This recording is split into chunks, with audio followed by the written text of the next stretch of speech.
Hello and welcome to another episode of The Sound of Money. In today's episode, we meet Mr.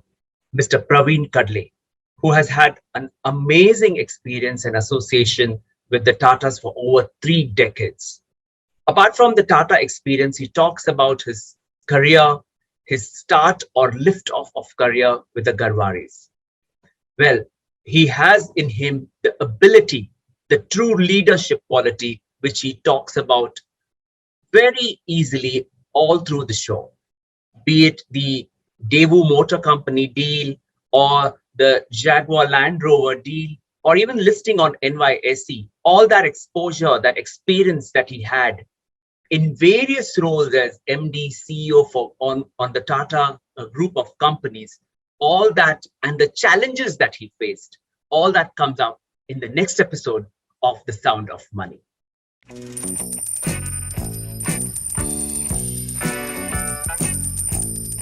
Sound of Money with Santosh Serur.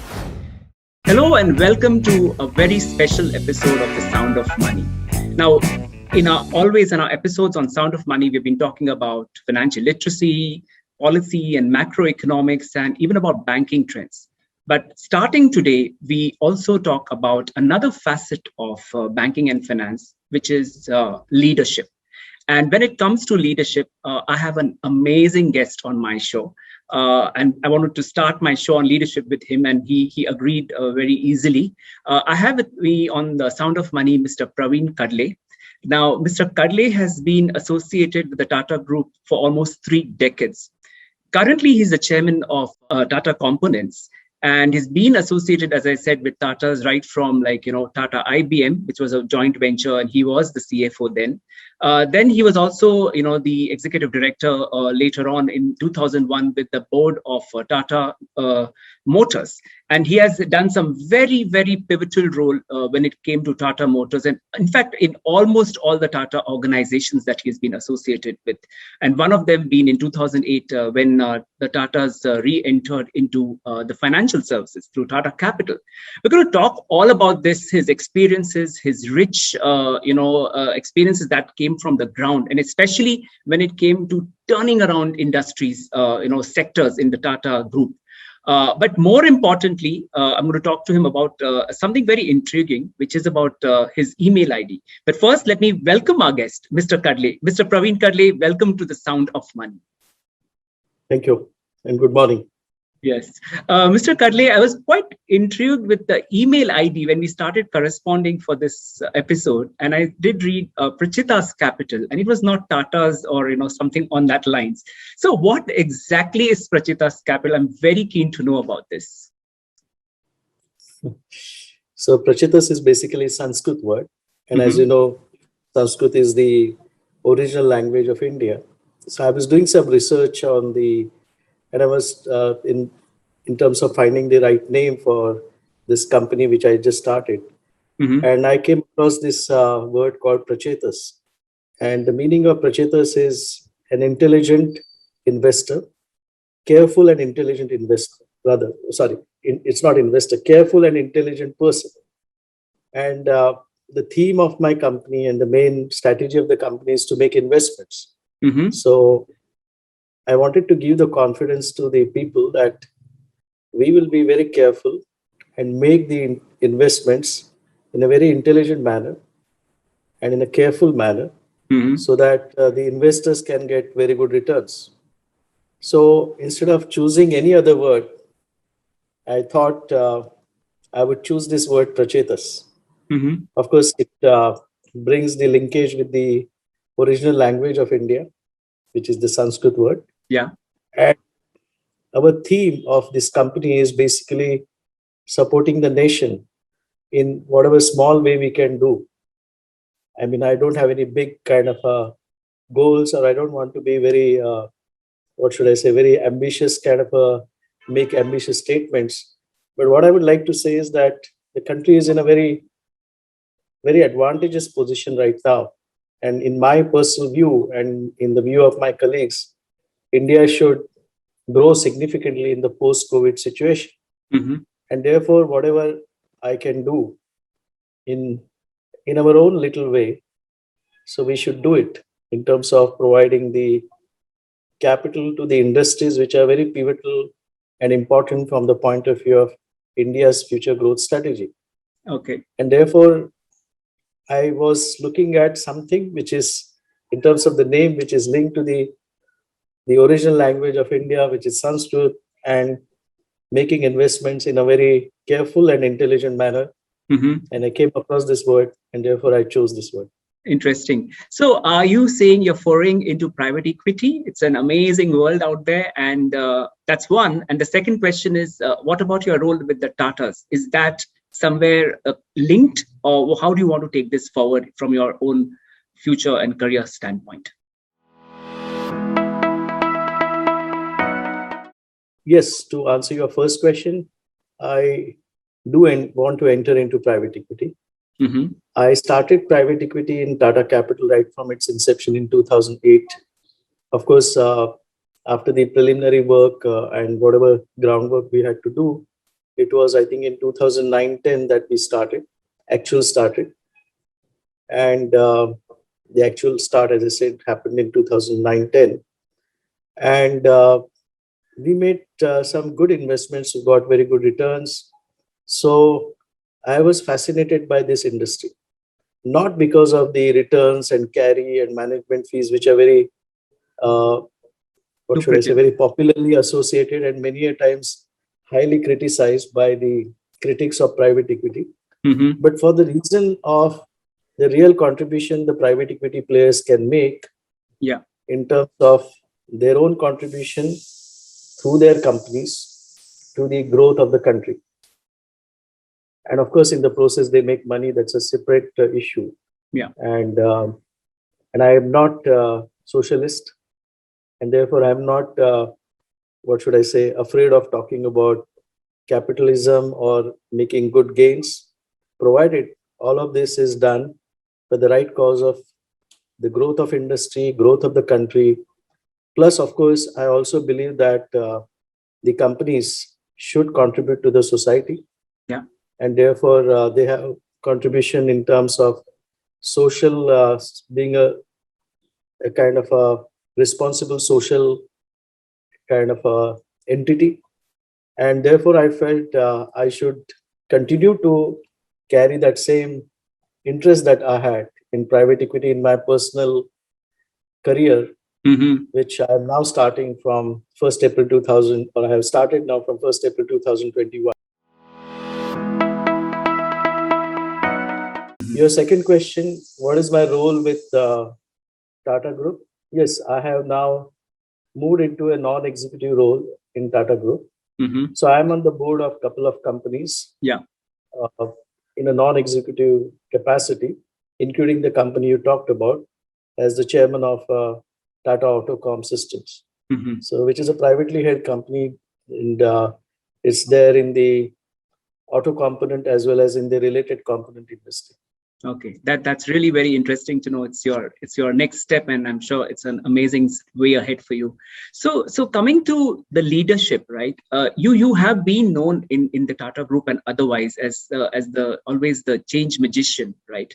For example, not even before Tata's, right? Your experience with Garware Ropes, where the organization from a 6 crore turnover, I guess 1984 to 75 crores in 1990, and I'm talking of the the mid 80s to 90s, when India was turning around slowly, even before the major economic liberalization. So how, from that experience to Land Rover, Jaguar, to turn it around with Daewoo, how has been that experience, and what is very important when it comes to such structural changes from your perspective? I think I must honestly at the outset say that I was lucky. Lucky because I got two key industrialists in my life right from the beginning of my career life. So first was the late Mr. B.D. Garware, who was the founder chairman of the Garware Group. I was, I think, 27 or so when I started working with him, initially as an executive assistant, and I don't know the reason, but he must have liked me. Then he asked me to managed this company called at that time it was called Garware Ballrooms. And it was a small company, as you said, 6 or 7 crores turnover. And maybe I was lucky, as I said, in terms of getting some good export orders. Even in the domestic business, we started doing well. And the company grew significantly. Of course, in those years, when we talk about 6, 7 crores to around 70, 75 crores, was small, but still the growth was quite phenomenal. And more than the growth in terms of the turnover, we also made very good profits consistently. So and it was a great experience in terms of building the export business. 40% of our production was exported. We created a 100% export-oriented unit. We got into some of the interesting other technical fiber-related projects, which have held the company very well going forward. And even now that company is getting significant benefits out of the diversification that we made. And that helped me a lot in terms of getting the leadership skills in way back. This was before the liberalization, which was initiated by Dr. Manmohan Singh and Narasimha Rao in 1991. I then moved into Tata Group then. In 1990, end of 1990, the late chairman, Mr. B.D. Garware, expired. And I got an offer to join the joint venture, which was being set up by Tata's along with IBM. And this was the first clearance given by the then FIPB. The Investment Promotion Board. The board, Foreign Investment Promotion Board. And this was the first project which was cleared by the FIPB. And I got an offer to join them as a CFO. So completely different industry, from a petrochemical downstream processing industry to getting into IT, which was going to be the future of India. As you all know, what has happened in India in the IT industry, the IT engineering services industry or IT services industry. And now we are talking about digital economy and digital technology business. So I was again lucky to get the break. And this is where I joined, and I became the leadership team member of the local team. I think all the members of that leadership team were from IBM. I was the only person who was non-IBM. The industry was new. The whole terminology, the way of doing business, highly professional, maybe somewhat bureaucratic, because it was a global company and you needed approvals from all the global, offices. But still, it was a very interesting experience. I understood the discipline of financial planning, financial budgeting, in terms of also I kind of got a significant exposure to HR and HR practices. IBM was always known for the best HR practices. And because I was initially kind of taken as, or rather I was given initially the responsibilities of finance, being a CFO, but the HR also started reporting to me. Then as the luck would have it, my boss at that time, an American called Mike Klein, and he was a veteran from IBM. And he said, because that's the time when we started assembling the personal computers, the IBM personal computers, which then subsequently they sold to Lenovo. So they were planning to set up a manufacturing unit. So Mr. Mike Klein said that he would like me to take the responsibility. So I said, I'm not a technical guy. But in India, in those days, as you know, there were so many commercial taxes, off-trade duty, sales tax, whatever taxes you're talking about. And he said, this is basically excise duty, customs, and so on and so forth. And he said that manufacturing in India is basically managing this whole tax environment. Anyway, HR is reporting to you. And you're a commercial guy, so you can also do a very good job in terms of managing the whole, what in the IBM days, in those days, it was called as Order Fulfillment Group. Mm-hmm. So, Okay. and anyway, he said it's nothing but screwdriver technology. Everything will be brought in and it will be assembled. This is screwdriver technology. And there was a very senior engineer who Yeah. came with a lot of experience. He said, Venkat was his name. He said, he will report to you. Mm-hmm. That's how my journey started. So we Okay. selected the place in Pondicherry. It offered Uh-huh. some good. They offered us some good land and tax concessions where they were there in those days, and so that was another great experience. So I would say it was really fun working in this joint venture with IBM. I Okay. mean, I learned a lot thanks to the IBM systems and processes.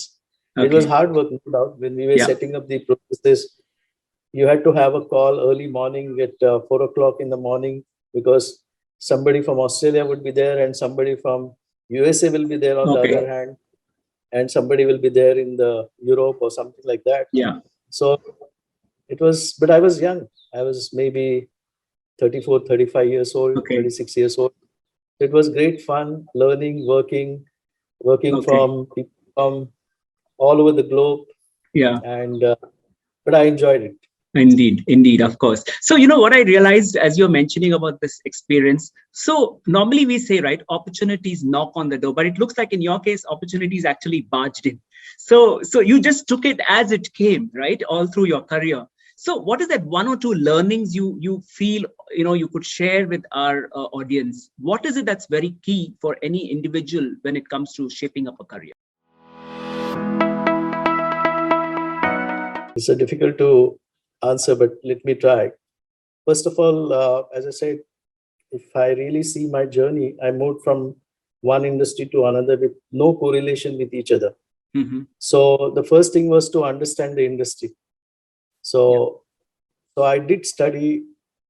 I'm not an engineer, but whatever I could read in terms of IT or computer or whatever I had to read, I tried to read it to increase or improve my knowledge base. Yeah. Which I did it again subsequently when I went to the auto industry or auto component industry. Mm-hmm. So that was the first thing. I think the learning is important thing. The second thing was I was a good listener. So I would listen to all the people, all the viewpoints, and there are, you come across all types of people who will talk very aggressively, put forth their points, and they would like their viewpoint to be accepted and executed. Yeah. You also come across people who would talk with a lot of meaning and very clear thought process. Mm-hmm. So dealing with different people, watching them, trying to understand what they said, then get into my own zone, and then think about what they were talking about, what this gentleman was talking about, what would be the implications. So that was the second thing. The third thing, of course, I kind of, and I'm talking more with reference to IBM, and I can also talk about my first experience in Garware Waldorf, because in both these companies I was fairly young. I was at the age of 34, 35, became the CFO of Tata IBM. And everybody was looking at me because all the IBMers were very senior people. And so in a way, age was against me or age was also in favor of me. So I could go to the seniors and seek their views, seek their experience, seek their feedback. And they would say, because I would go with an open mind and not try to show off my position in this company. And I must say that in those days, and I'm talking about 90s, early 90s, mid 90s, India and China were identified as the growth countries by IBM, like many other Western countries had identified. So all the attention was there from IBM senior team, right from Mr. Lou Gerstner. Lou Gerstner was the chairman at that time of IBM. Right from his office, there were at least a couple of senior people who used to visit us regularly. And they were quite senior. They had worked across the globe. They had huge amount of experience, and they knew the industry very well. So working with them, spending time with them, I learned a lot. Mm-hmm. So, what they say, that you need to be a learner or a student throughout your life. Yeah. I accepted it, and that I believe very strongly in that statement. True. That helped me a lot. Mm. The other thing is maybe working with Mr. Garware, Yeah. who kind of imbibed in me some basic desi, you can call it, Mm. old principles of desi management. You should do this way, you should behave like this, he in fact treated me like his grandson. So every evening he used to call me at his residence. Uh-huh. I worked with him for 7.5 years, and unless I was traveling, I would be at his home at 4:45 in the evening. Yeah. Or in the afternoon, and Uh-huh. would be there with him till 6 o'clock or 6:30 in the evening every day without Wow. fail. Mm-hmm. And he would ask me to tell him about what happened during the day, and then he would tell me, "Oh, this is right," or in Yeah. some cases he would say, "If I were there, I would have handled it in this particular manner." Mm. So this was a great learning experience, and that has helped me throughout. So Okay. while I worked in Tata Group for 31 years so far, Yeah. but those 7.5 years with the late B.D. Garware were very, very useful years that I spent with him. Okay. And it's literally like what they say in the old Indian Gurukul kind of a system, Yeah. where you actually sit with your guru and Yeah. learn. Yeah. That's True. why Absolutely. management of him. Yeah. So, you brought another very interesting, and especially when it comes to leadership, I think, and especially future leaders, it's very important, the concept of mentorship, right? And that's exactly what I guess Abasab Garware did try, to imbibe in you, and, you guys really interacted very well. So how important is mentorship from a leadership standpoint, if you may ask you? Okay, as a senior industry person, you can say age-wise. I'm not talking about Yeah. experience. Not even age, actually. Yeah. Yeah. So I can say that earlier as a mentee and now as a mentor, Hmm. I believe that mentorship plays an important role. Hmm. And so you come across now, I'm now playing the role of a mentor, let's say. Hmm. So I have come across all types of people, Hmm. and most of them are very intelligent, highly studied, and what should I say, highly studied and with good experience and all that. But temperamentally, each person is different. Yeah. And so my job in first place is to understand what are the strengths and weaknesses in that person. Hmm. I think without claiming too much or talking too much about myself, I think God has given me some strengths in understanding the people and their personalities. Mm-hmm. And so, in a way, I'm a silent observer. I keep watching each person and try to understand the personalities. Yeah. And that helps me a lot in terms of choosing the right people for the right job, Mm-hmm. and maybe eliminating people who kind of may or may not be the right people, True. and not throw them out of the organization, but give Yeah. them jobs which are in line with their strengths. True. So Yeah. coming back to the mentoring part, this has helped me a lot in Mm. terms of, and then I do, uh, I think maybe whatever Abasab Garware did it with me, I'm trying to kind of do the same thing in my own way. And working with Mr. Tata, since I'm just bringing it fast forward and Yeah. talking about Mr. Yeah. I worked with him for almost close to 25 years. Mm. In fact, if I were to talk about 91, he was the chairman of Tata IBM. So if I include that, so you can say it's almost close to, 25, 26 years that I worked with him. Yeah. And what I observed him was, he was exactly opposite of Abasab Garware. He will speak very briefly. Mm-hmm. He will tell you about this. This is what he's, and in fact, he will never order. His typical words would be, I would be very happy Okay. if Very this nice can be way done. to put it. Please do it. Yeah. So it is like I'm not ordering, Yeah. but when somebody like Mr. Ratan Tata is telling you, it's very clear that Yeah. he would be done. Yeah. And then from time to time, you will go back to him and you will find that he had kind of on any subject. Even he always used to tell, I'm not a finance expert. But even when you would go to him and talk about some financial matters or finance matters or commercial matters, he would very quickly come to a point which perhaps you had not thought through.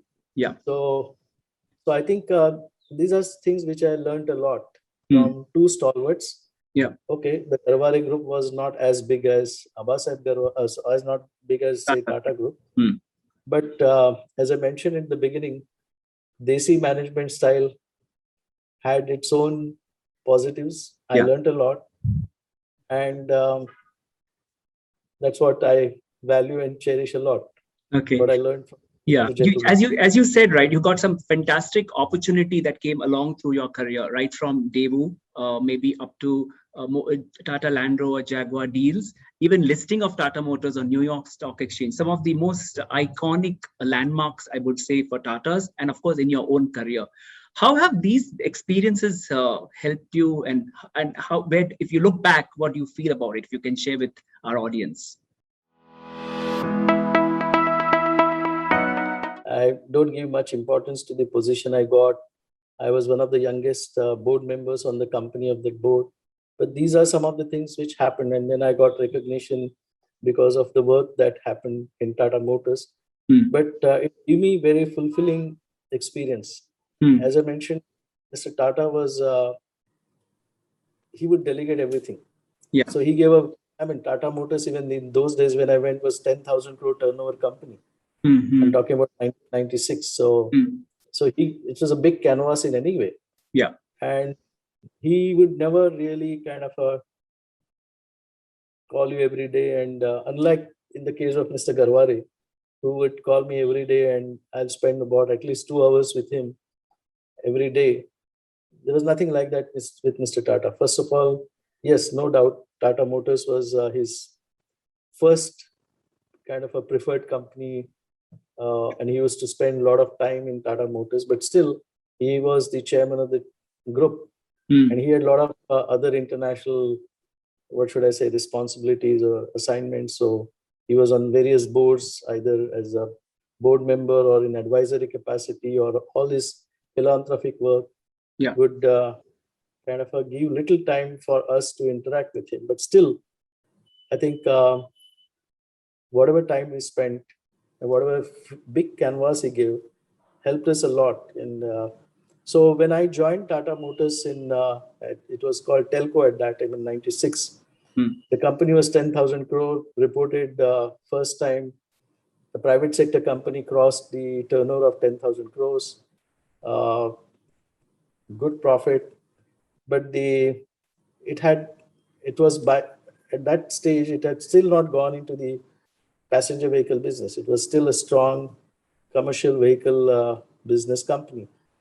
Had huge market share, but the market share was slowly coming down. And as usually happens, you become bit, you lose your guard. You become a bit more, what should I say? I wouldn't say.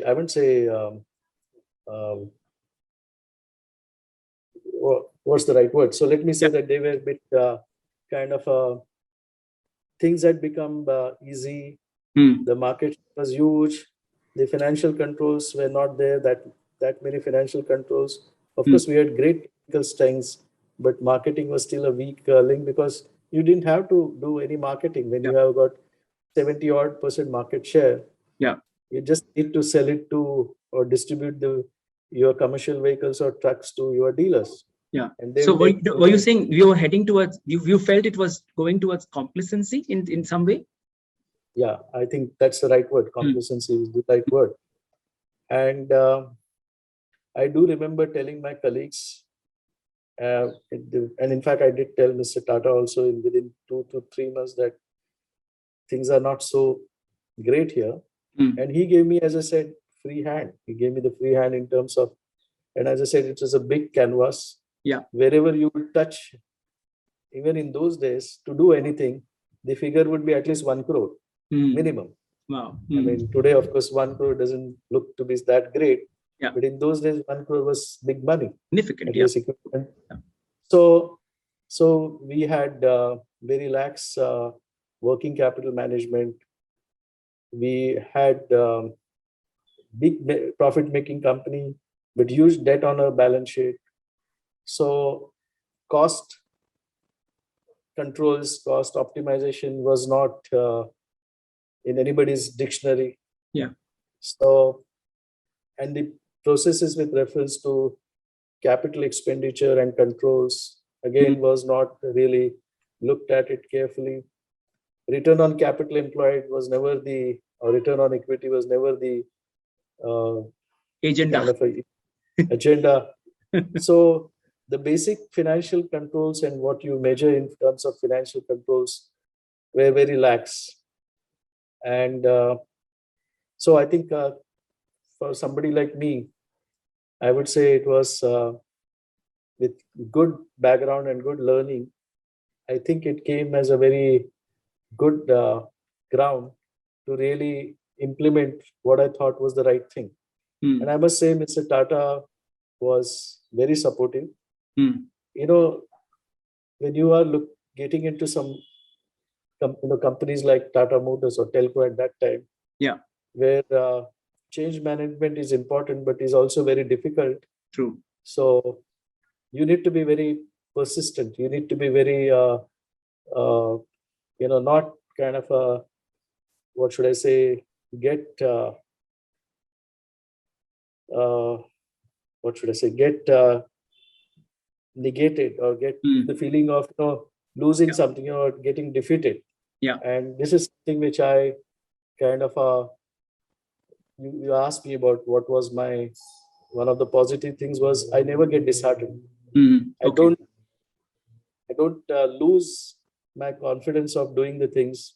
Yes, when somebody is very aggressive, I will withdraw myself, rather not withdraw, but I will kind of Step back. take some step back. Yeah. And then, but never lose my focus. So that's something which I always learned, maybe by observing some of the senior people. And so persistence and not kind of giving up helped me a lot. Okay. And finally, whatever we needed to do finally happened. And maybe you also need some external shocks. Yeah. So in financial year 2021, not 21, sorry, 2001. 2001, the company made loss of 500 crores. It was a massive loss in those days. I remember the Economic Times editorial, the next day after we announced the loss, wrote an obituary of Tata Motors. Wow.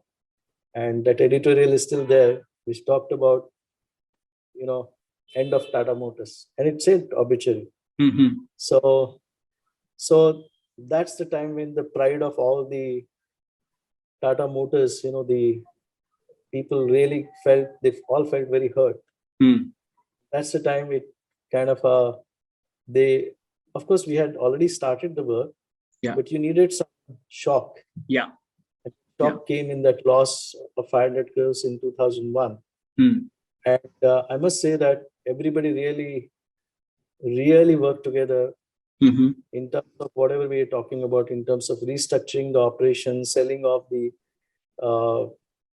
hiving off and selling off some of the businesses which did not make sense. Yeah. The working capital management I talked about, bringing the discipline in terms of capital expenditure management, and so on and so forth. And that really helped a lot in terms of quickly turning around the situation. So within 18 months, in fact, less than 18, we kind of started, with less than 12 months actually, we reported huge loss in March 2001, and last quarter of financial year 2001-2002, we had reported profits. Wow. And then since then, the company actually started going up. Yeah. Of course, we always had the strength in terms of technology. Marketing division started really working like what a great organization should work in terms of selling and marketing. Mm-hmm. We had great products, and the company really made good progress. Mm-hmm. At the time of this loss, we were saying that we need to get into negative working capital. We had huge debt. Mm-hmm. We said that we should get into a debt-free company, Mm-hmm. and that happened within Yeah. 3 years or less than 3 years. We actually made the company debt-free, Okay. and that helped us in giving the confidence of acquiring the Daewoo Truck Company. As you know, the Daewoo Group, after the Asian crisis in late 90s, 97 to be precise, the currency crisis that happened, Mm-hmm. the Daewoo Group had collapsed. Okay. And they had passenger vehicle business and they had the commercial vehicle business. And the creators, all these Korean, South Korean creators, created a kind of a consortium Mm-hmm. to sell off the assets and realize whatever they could realize Okay. from the proceeds of through the sale of assets. So the passenger vehicle business was bought over by General Motors, Mm-hmm. and we bought the truck company. Okay. This is basically the heavy truck company, Mm-hmm. and there's a place called Gunsan, which is about 200, I think, miles of south Mm-hmm. of Seoul Mm-hmm. in South Korea, and they were adjacent to each other. The Mm-hmm. passenger vehicle but big kind of a campuses. Okay. So there were about 11 or 12 bidders, international bidders for the truck company, Mm-hmm. and nobody knew Tata Motors.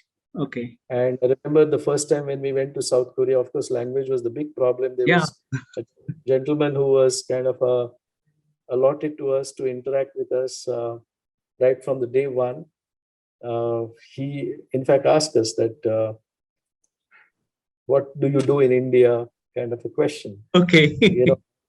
We were the largest in Yeah. India, largest Yeah. industrial house in India, but still this gentleman is asking us, so what exactly is your business in India?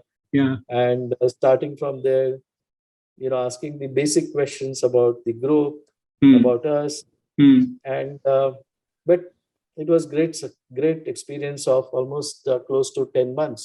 Uh-huh.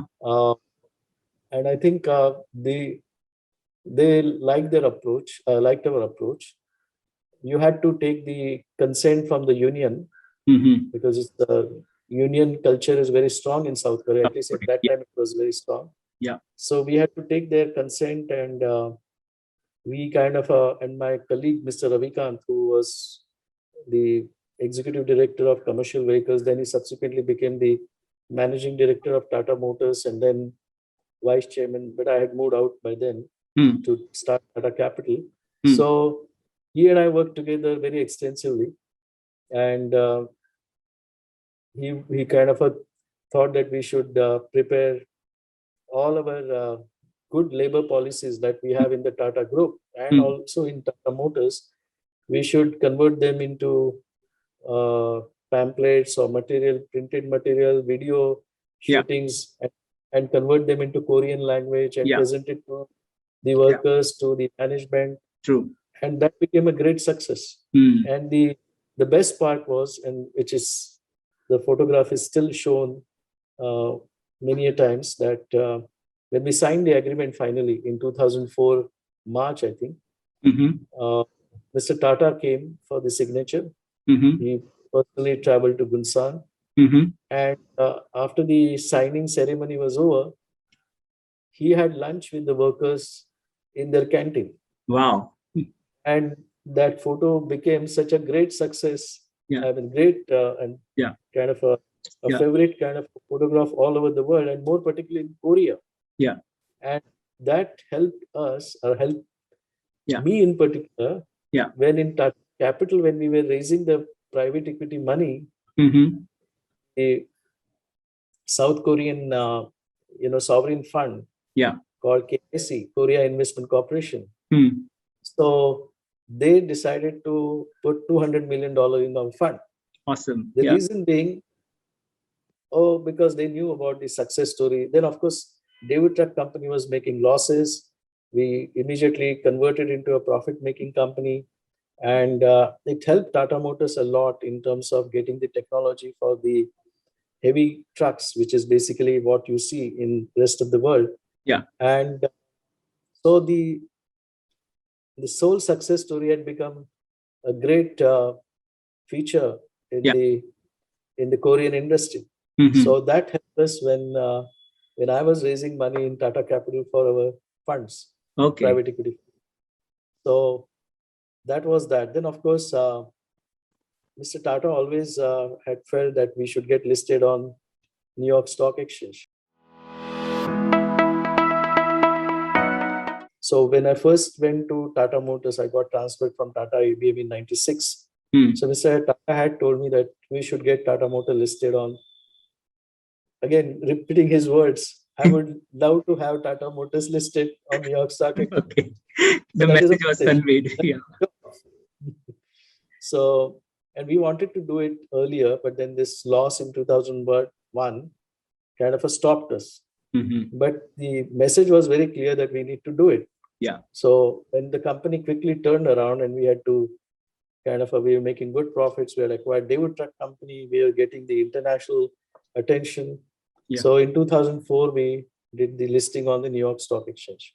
Okay. In between, of course, as a part of the restructuring, we had our IT department, which was called MSD, Management System Department, Mhm. and Management Systems Division, MSD, which was not only doing IT, but was also doing the engineering, the product development engineering work. Okay. And with all the computer engineers working there for the new trucks or the new vehicles of Tata Motors. Mhm.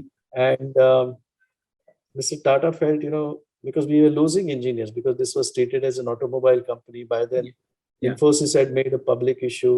Hmm. The software in India was getting a lot of attention. Yeah. All the stock options and everything was becoming a popular buzzword. And that was not something which Tata Motors could do.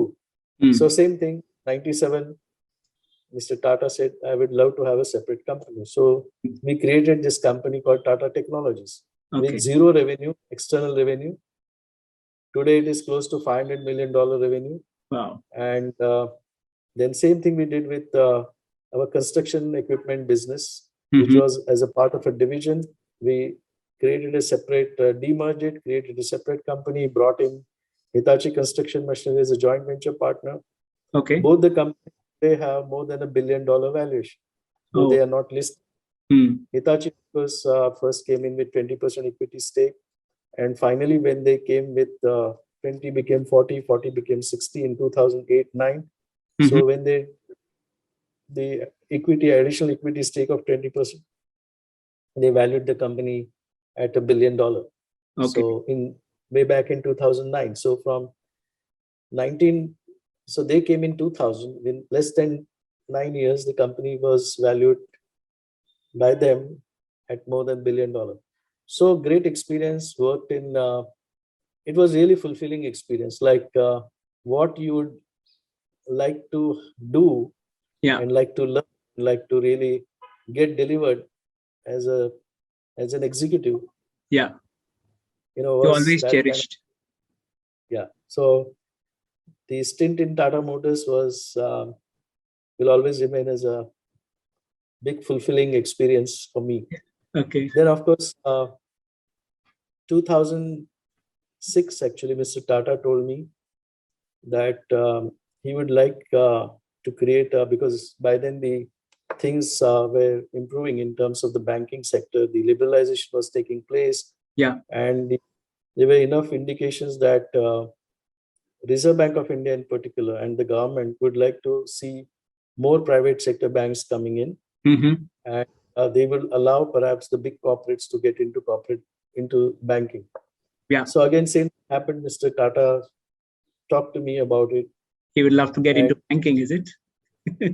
no, he said this is what it is. Hmm. Tata should get banking, and this is an opportunity which is likely to come through. And I don't want to wait that opportunity to or the Reserve Bank to make an announcement. Then we Yeah. kind of start helter skelter. And I would rather prefer to make the beginning right now So I was listening to him and he said, I would love to have you as the, no, he said, I would love to take this responsibility and become the managing director of the company. Wow. And at that time, we had the, the guru of finance, as we used to call him, Mr. Mm-hmm. Sunawal, on the board of Tata Sons. He was the vice chairman. Mm-hmm. And Mr. Tata said, Noshir also feels the same way. Hmm. And this was at London airport. Okay. Waiting for a flight from London to, we were traveling from New York to London and from London to Bombay. Mm-hmm. So at the London airport, he said, when you land in India, please go and see Noshir. Okay.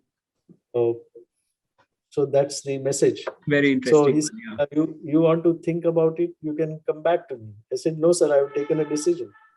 That's very, I said, yes, I'll take the responsibility. very good. So Yeah. it took me less than a minute to convey my yes to him. Okay. And that's why the journey of Tata Capital started. Okay. In 2008, it actually happened 2 years later by the time I actually took over, because 2006 May, he told me. Mm-hmm. And then, so I was supposed to prepare the business plan and everything, which were finally presented to Tata Sons board in early 2007. Tata Sons board approved it. I was actually supposed to start in 2007 itself. And then the opportunity to acquire Jaguar Land Rover came. And so Mr. Tata said, I think you should complete this transaction. Mm-hmm. Then again, Mr. Ravikant by then had become the managing director. So we worked together very closely, and we got it. And but by then the situation had become very bad. If you remember 2008, early 2008, there was this global financial crisis because of this whole subprime crisis. Subprime crisis. The fundraising, because we had to raise $3 billion. So for the acquisition. And we just had 3 months time, because in December 2007, Ford Motor told us that we have selected you, we are giving you exclusive, but we would like to see a letter from the bankers that they have arranged for the funds for you to the extent of $3 billion. So little, and I was given the responsibility, because subsequently it was all the more like a technical stuff in terms of completing the closure related to the technical parts of the raw material supplies and so on and so all of that, because it was division. The Jaguar Land Rover was a separate company. It was a division of Ford Motor Company. So I was asked to kind of handle this matter, and along with one gentleman who then subsequently became, and is still, I think, the treasurer of Tata Motors. So single-handedly raising the money in the during most difficult times of the international crisis. We could raise $3 billion. Wow. And what I'm happy about the acquisitions, 2 major acquisitions. In between, there were some acquisitions, some sale of assets, sale of businesses. But what's more important about these 2 major acquisitions, one is, of course, the Daewoo Truck Company, and the other one is the Jaguar Land Rover. Whatever valuation I arrived at in the beginning itself, when with a very limited data, because as you know, you have to first put the non-binding bid. And when you have the non-binding bid, I'm talking about in global acquisition scenario, when you have to put the non-binding bid, you are given very limited information about the company. And based on that, you have to put your bid with your valuation. Ballpark, true. So in both Daewoo Truck Company and in the case of Jaguar Land Rover, whatever price I worked out, and both the cases, it didn't even change by $1 single. Wow. And so I really kind of, that I would say is my another happy moment, that my valuation turned out to be kind of didn't have to change at all in both the cases. Because after the first non-binding bid, if they find your pricing good, or acceptable, then they allow you to go to the data. Yeah. Yeah. So then you are given the access to the data room. You go through the data, technical, commercial, legal, Yeah. accounting, whatever it is. Mm-hmm. So, and after the reviewing that massive data, then you are supposed to put your final bid. The final bid in both the cases was the same.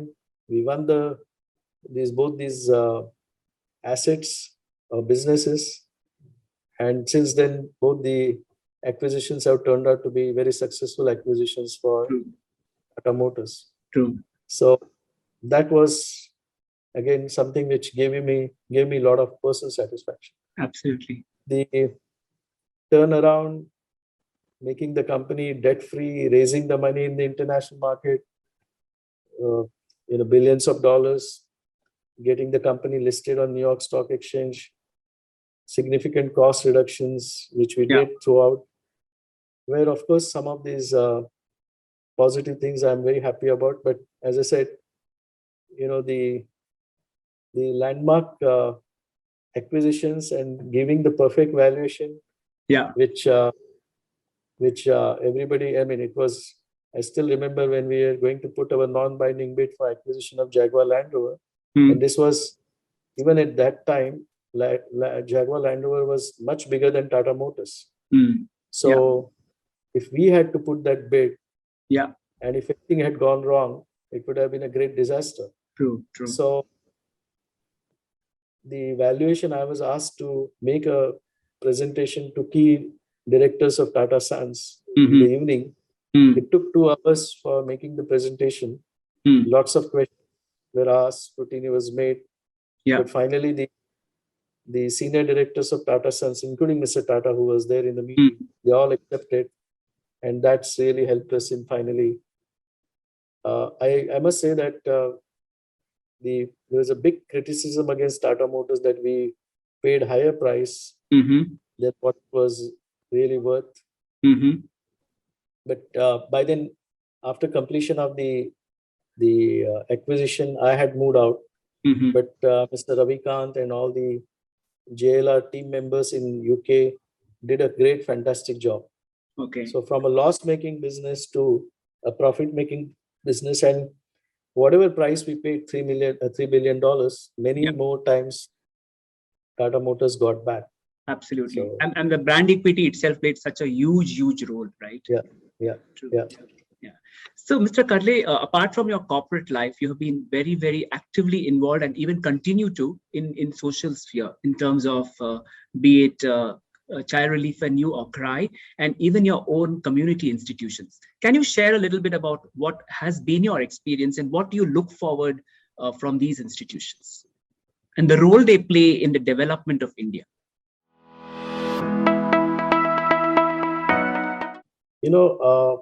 The one basic theme of whatever I have been doing in the social sector is we all talk about, I mean, being an Indian, I'm very proud Indian citizen.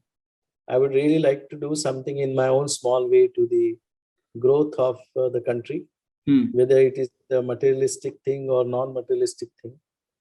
Whatever I can contribute, I would like to contribute. So that's the basic philosophical belief.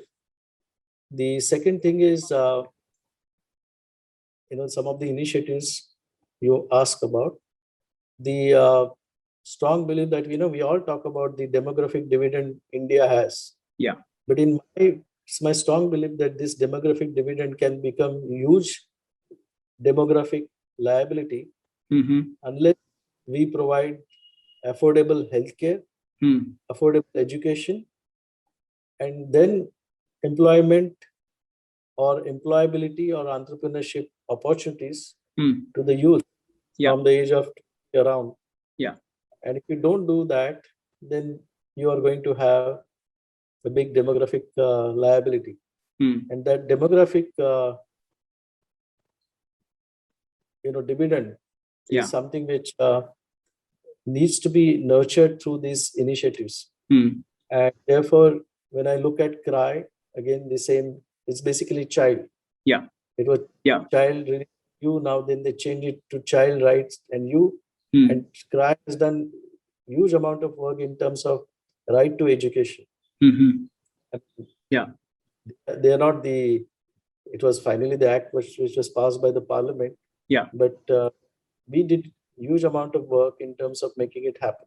Mm. Apart from actually spending money Mm. from the donors who donated the money.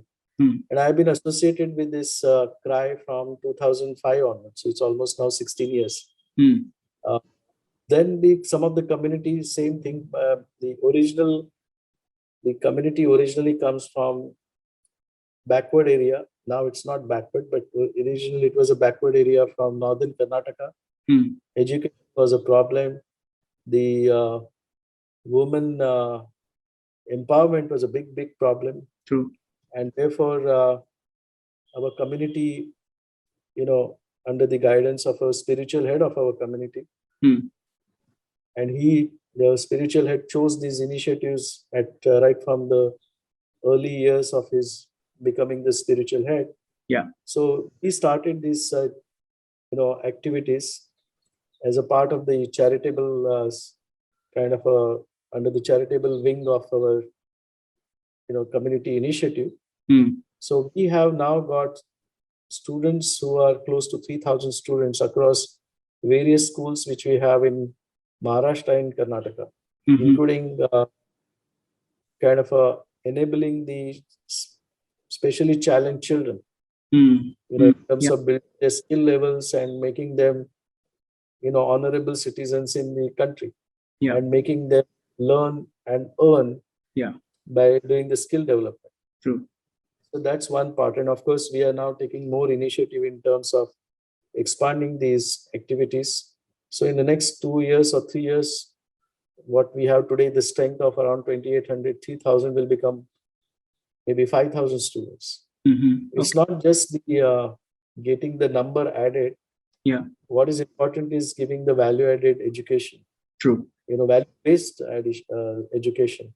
Yeah. And we have got a great heritage, great culture, and that needs to be kind of imbibed in the minds of young students Mm-hmm. at that age. True. So that's very important, and that's what we do. Yeah. It's so much about religion or anything. Mm. It's more important is giving the right values to your, young next generation Agree. citizens who are going to make the future of India much stronger. True. Women empowerment, as we know, is again another area where, traditionally Indian women have been kind of not treated well, although they are the main backbone of our families and our society. And especially you can see this vast, kind of a difference in rural areas where the women are treated very badly. True. And that's what we thought we should give them the right to live with respect Mm-hmm. by giving them opportunity to earn something. Mm-hmm. Yeah. And today we have got, with all the initiatives that we have taken, we have now got close to or more than 1,000 families in that area where we operate, the northern part of Karnataka, where now they are self-sufficient, Mm-hmm. where their children could never go to school. They are now going not only to school, but even going to colleges, having degrees in different faculties, including engineering, so much Very so good. that Yeah. some of the lady students are now working in some of the famous IT companies, including company like Infosys. Very good. So you get that satisfaction that whatever we are doing. Yeah. And my role is more like whatever I learned, Mm.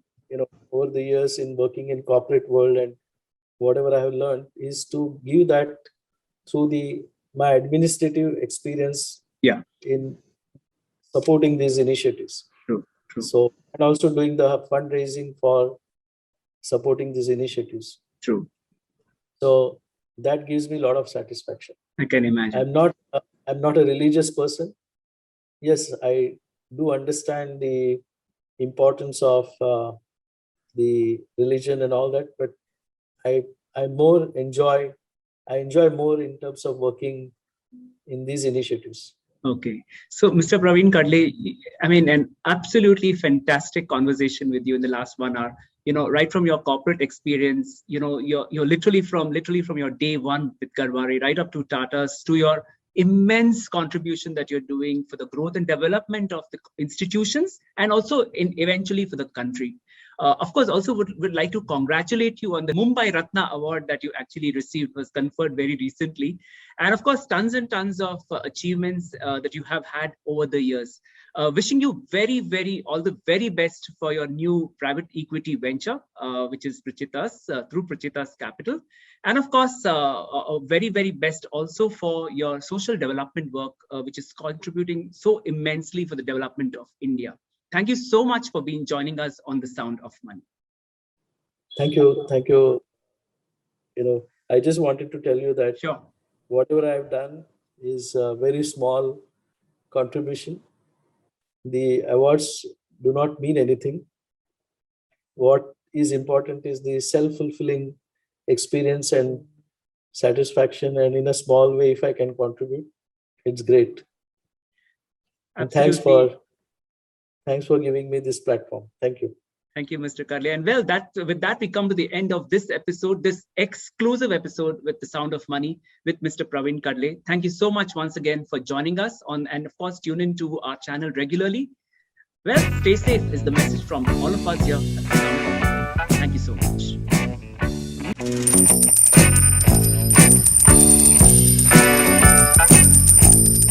Sound of Money with Santosh Serur.